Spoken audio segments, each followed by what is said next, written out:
सक्षम police times news 112 सक्षम जनतेचा आवाज।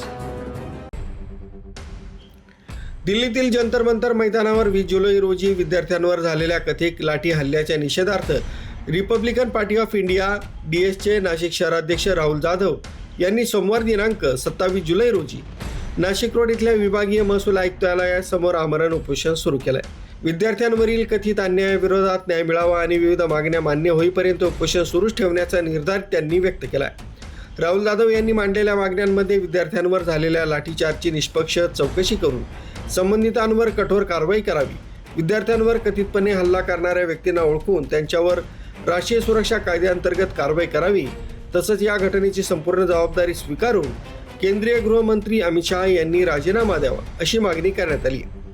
याशिवाय नीट पेपर फुटी प्रकरणामुळे आत्महत्या केलेल्या विद्यार्थ्यांच्या कुटुंबियांना प्रत्येकी 1 कोटी रुपयांची आर्थिक मदत द्यावी, परीक्षा प्रक्रिया पूर्णपणे पारदर्शक करण्यासाठी स्वतंत्र कायदा करून देखरेख समिती स्थापन करावी, संपूर्ण देशात समान शिक्षण व्यवस्था लागू करावी, खाजगी शिक्षण क्षेत्रात आरक्षण लागू करावं, जखमी विद्यार्थ्यांचा संपूर्ण वैद्यकीय खर्च शासनानं उचलावा आणि जखमी विद्यार्थ्यास 5 लाख रुपयांची भरपाई द्यावी अशा प्रमुख मागण्याही यावेळी करण्यात आल्या आहेत।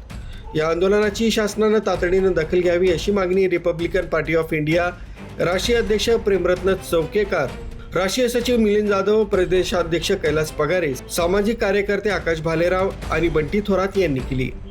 या आमरण उपोषणाला अजय जाधव, अतुल चंद्रमोरे, सिद्धार्थ भालेराव, शुभम पगारे, रघुनाथ भागवत, स्वप्नील पगारे, किरण हिरे, प्रणव सोळशे, प्रतीक जाधव, चेतन पगारे, चंद्रकांत जाधव, भारत जाधव, आर्यन पगारे, नागार्जुन नवरे, वैभव कढरे, ओम जाधव, शुभम चव्हाण, संदेश पवार, संकेत करकटे यांच्यासह अनेक कार्यकर्त्यांनी पाठिंबा दर्शवला।